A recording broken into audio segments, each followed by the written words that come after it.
JBC Top Stories presents Surrender to Love. Written by Jessica Larsen. Revised and reformed by JBC. Chapter 8. Matapos ng kalahating oras na pagsayaw, natagpuan ni Rheo ang sariling sumang-ayon sa kagustuhan ni Pamela na tumungo sa pinakamalapit na 3-star hotel. Nang makapasok sila sa kwarto, "Let's drink some more." Yun pa rin ang sinasabi ni Pamela kahit sobrang lupay-pay na ito sa kalasingan. "You're drunk, and if you don't sober up." Inalis ni Pamela ang pagkakasampay ng sarili sa balikat niya at unsteady na tumayo. Humarap ito sa kanya at kumapit sa batok niya. "At kung hindi, pagsasamantalahan mo ang kahinaan ko?" Sabi nito na sinabayan ng naghahamon na pilyang ngiti. Kumurba rin pa itaas ang labi niya. "Maybe I will. Then try if you can, handsome." "Oh, you'll regret this." Hinapit niya ang baywang ni Pamela at pinalakad ito ng paatras patungo sa kama. "Maybe," pabulong na balik ni Pamela, na hinayaan lang siyang ihiga ito. "Maybe I'll regret it, but not tonight," nakangiti pang sabi ng dalaga bago siya hinila pababa. Nakahanda na niyang salubungin ang labi nito nang bigla siyang napatitig sa dalagang nakahawak sa kanya. "Pam," tawag niya at natigilan sa narinig na paghilik nito. Umiling siya at napabuntong hininga. Hinawi niya sa mukha nito ang mga hibla ng maalon-alon nitong buhok at dinampian ng halik ang noo ng dalaga. "Don't test my patience, sweetheart," bulong niya, bago marahang umalis sa ibabaw nito. Umupo siya sa gilid ng kama at dinampot ang telepono sa ibabaw ng bedside table. "Hello, how may I help you?" tanong ng babaeng receptionist ng hotel. "Hi, this is room 409. Padala naman ng maligamgam na tubig sa kwarto namin." Kumislap ang singsing sa daliri ni Pamela. "And some baby oil, please." "Yes, sir." "Thanks." Ibinaba niya ang receiver at nakangiting nilingon ang dalagang tumagilid sa pagkakahiga at yumakap sa kanya.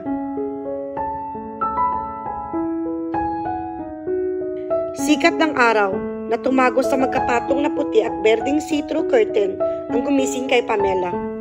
Nag-inat siya at medyo nangunot ang noo nang mapagmasdan ang estrangherong kwarto. Bumangon siya na nakatakip sa kanyang mga mata ang palad. Naupo at agad napansin sa bedside table ang isang bote ng tubig. Nakapatong ito sa notepad at may katabing hangover pills. Kinuha niya ang bote at handwritten notes. Binaliwala niya ang pills na hindi naman niya kailangan. Sanay na siya sa paminsan-minsang pagkalasing, kaya hindi siya ganong naapektuhan ng hangover. Binuksan niya ang bote ng tubig at binasa ang nakasulat sa note habang uminom. "In case you're hungover, take the pills. They're fine, even on an empty stomach. Just be sure to eat soon afterward. You may take a shower and order room service. Don't worry, I'll be paying the bill. Love, Rheo." Nakasimangot siyang umalis sa kama, tumungo sa banyo para maghilamos at inayos ng bahagya ang damit. Paglabas, dumiretso na lang siyang umuwi at kung saan ang mga magulang niyang nakasimangot ang salubong sa kanya. Pinangaralan na naman siya ng mga ito. Pero sa unang pagkakataon, nakinig lang siya sa mga ito at nagsorry. Gulat at takang-takang nagkatinginan ang mga ito.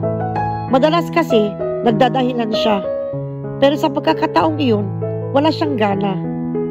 She felt sick, and a strange unexplained pain was sweeping through her heart because as she was leaving the hotel, isang desisyon ang nabuo sa isipan niya. Ang huwag na muling magpakita kay Rheo. That is until Lindsay excitedly burst into her room that evening. "Ate, nandito si Kuya Rheo." "What?" Naalis lahat ng atensyon niya sa binabasang fashion magazine. Bumangon siya mula sa pagkadapa sa kama. Hindi niya naisip kung ano ang ayos niya nang tumakbo siya palabas ng kwarto at pababa ng hagdan. Humahangos na namaywang siya sa pinto ng sala at nakataas ang kilay na sinalubong ang tingin ni Rheo. Anong ginagawa mo rito? Natigil ang ama niya at si Rheo sa kanilang usapan. Nakangangang tiningnan siya ni Rheo ng taas baba. What? Are you just going to stare me? Lumingon sa kanya ang ama at napailing. Ma'am, I don't think that's a proper outfit for welcoming your guest. Pasalamat ka at hindi pa nakauwi ang mama mo. Nagsalubong ang mga kilay niya. What's wrong with my... Napatigil siya sa pagsasalita nang matingnan ang sarili. She was wearing a V-neck camisette, the shorts barely going past her lips, and her hair was tied up in a messy bun. Liberated siyang babae, ngunit sa pagkakataong iyon, damang-dama niya ang pag-init ng kanyang mukha. Magkaganoon man, sinikap pa rin niyang hindi ipahalata ang pagkahiya. Sorry pa, I'll go change. Kaswal niyang ibinaba ang kamay at taas noong naglakad pagbalik sa kwarto niya. There, she dove face down on her bed and screamed her frustration into a pillow. Nang matapos, naniningkit ang mga mata niyang tinungo ang pinto at pinagsarahan ang umahigikik niyang kapatid. You know, we're going to have a good time, not funeral. Shut up, singhal ni Pamela habang nakasimangot na nakaupo sa dark blue convertible car na minamaneho ni Rheo. I can't believe you. Ginamit mo pa ang pamilya ko para mapasama ako. Matapos niyang magbihis at bumalik sa sala, nadatnan niyang naroon na rin ang mama niya. At sa harapan mismo ng lahat, dineklara ni Rheo ang panliligaw nito sa kanya. So nang imbitahan siya nitong kumain sa labas, halos ipagtulakan na siya ng lahat. Pam, just go with him tonight and turn him down nicely. Sabi ng mama niya, nang talikuran niya ang mga ito at balak sanang magkulong sa kwarto niya hanggang umuwi ang binata. Iyan ay kung talagang ayaw mo sa kanya. But honestly, I think you two make a good match. Nilingon niya si Rheo na mukhang kontento sa tahimik na pagmamaneho. I bet halos lumuhod ka sa boss mo para ipahiram niya ang kotseng ito. Nakangiti lang siyang saglit na sinulyapan ni Rheo. What? Nothing. Napag-isip ko lang na hayaan ko na lang na ikaw mismo ang tumanggap sa katotohanang isa akong ideal man na hinahanap mo. She snorted. Kasi tama ako ano.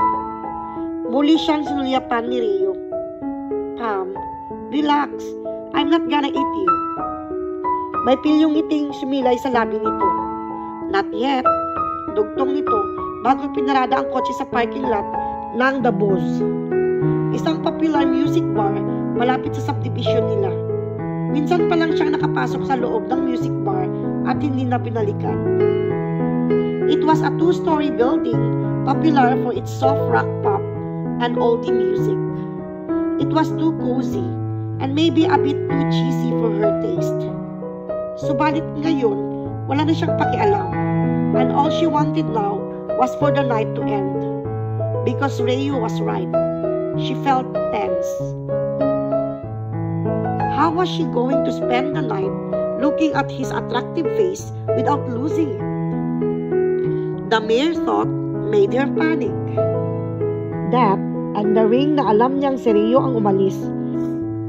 Natagpuan niya yung nasa loob ng pouch bag niya kanina pag-uwi niya mula sa hotel. Parang torture sa kanya ang iisiping bubuksan nito ang topic na yun. Wala siyang maisip na excuse. Bumukas ang passenger door. What are you waiting for? Let's go! Tumingin siya sa nakalahad na kamay ni Rheo. Lalong lumabas ang malakas nitong sex appeal sa suot na simpleng white shirt and belted blue jeans. She's on the other hand, was wearing a vivid turquoise and white zebra striped top and short-fitted skirt paired with 2-inch high heels. I think I overdress. No, you're not. Hinawakan ni Rio ang namamawis niyang kamay at inalalayan siyang palabas ng kotse. Hinapit nito ang baywang niya at inilapit ang labi sa tainga. You look great. Sinalakay ng kaba ang dibdib niya. Bagay na si Rio pa lang ang nakakagawa. Oh, get a hold of yourself, Pamela. Remember, you're not allowed to lose control. Matapos kumain sa second floor ng music bar, binalak ni Pamela na agad yayaang umuwi si Rio.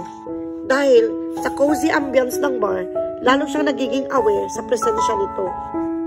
Sa kakaibang titig ni Rio sa kanya, at sa naidudulot nitong iba pang damdamin na kahit kailan pa man, hindi niya matatanggap. I think we should go downstairs, sabi ni Rio, na inabot ang kamay niya, sinabayan siya ng tayo. 2 table ang pinareserve ko, come on. Labag man sa loob, walang lakas siyang nagpatianod sa gusto ng binat. Seriously, what's wrong with me? Isip niya, at naupo sa hinatak na silya ni Rio malapit sa stage. Nag-goodbye at nagpasalamat ang band at maya-maya lang ini-announce sa mga audience ang surprise guest sa gabing yun. Ladies and gentlemen, let's welcome Dark Silvers. Sumigabong ang nakakabinging pilian at palakpakan ng audience.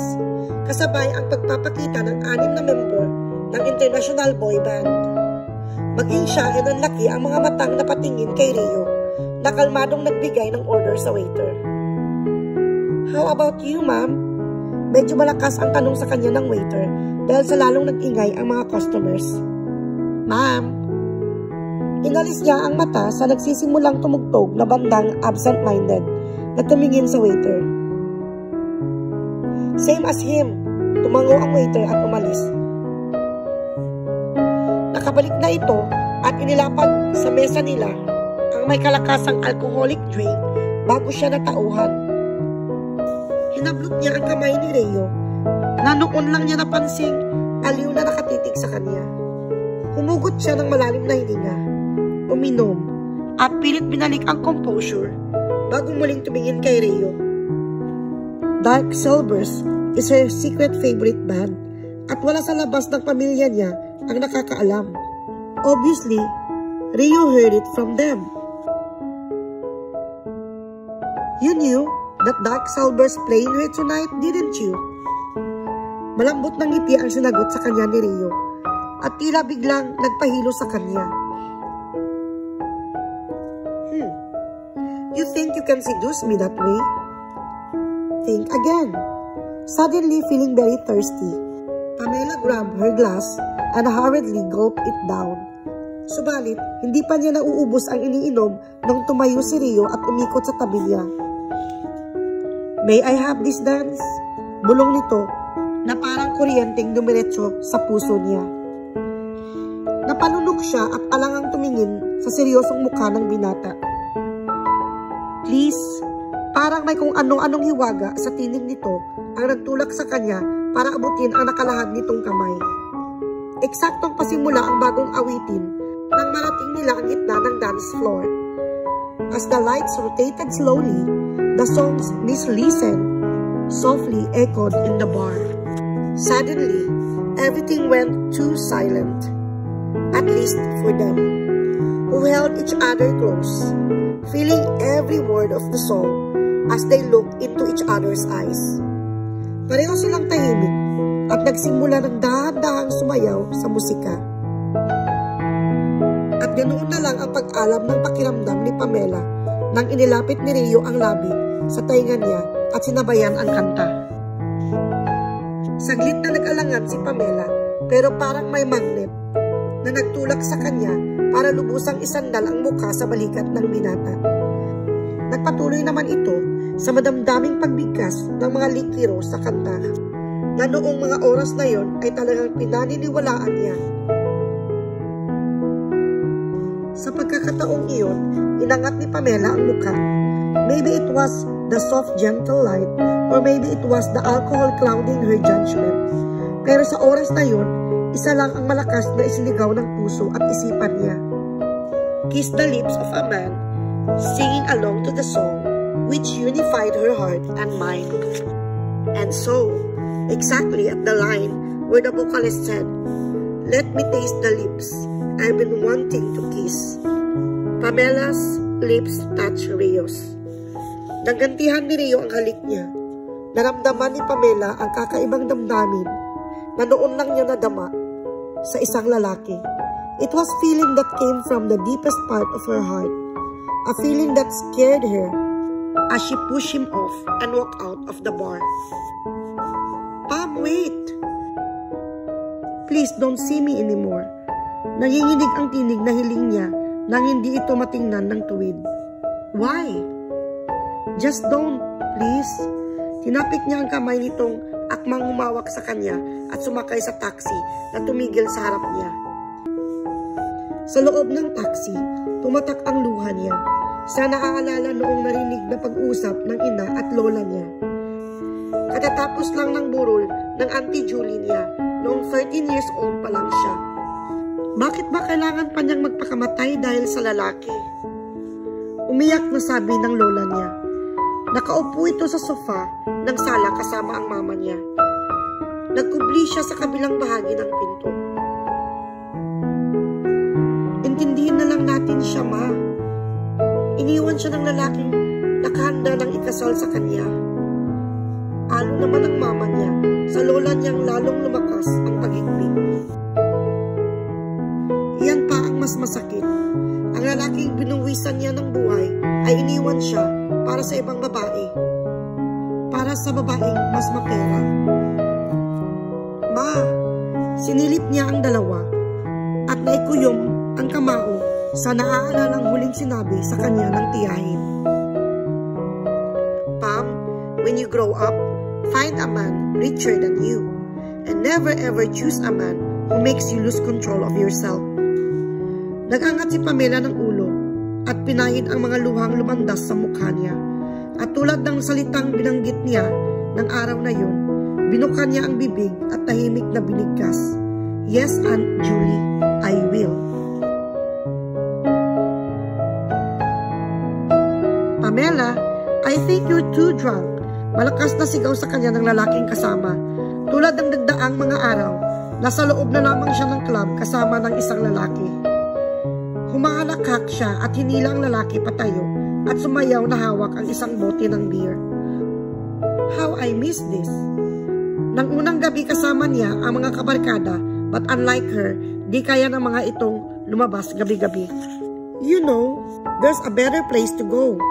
Bulong ng lalaking nakahawak sa hip line niya. "Yeah, home." Inis niyang nilapag sa mesa ang bote. Tinapik ang kamay ng kadate at pasuray-suray na lumabas. Sumunod naman ang kadate na hindi na niya matandaan kung ano ang pangalan sa kalasingan. Sinubukan siya nitong pigilan, pero nakangiti lang niya itong hinalikan at sinabihang goodbye bago sumakay sa pinarang taxi. Mula nang iniwan niya si Rio sa Dabuz, iniwasan na niya ito ng gusto. She went clubbing each night and flirted left and right.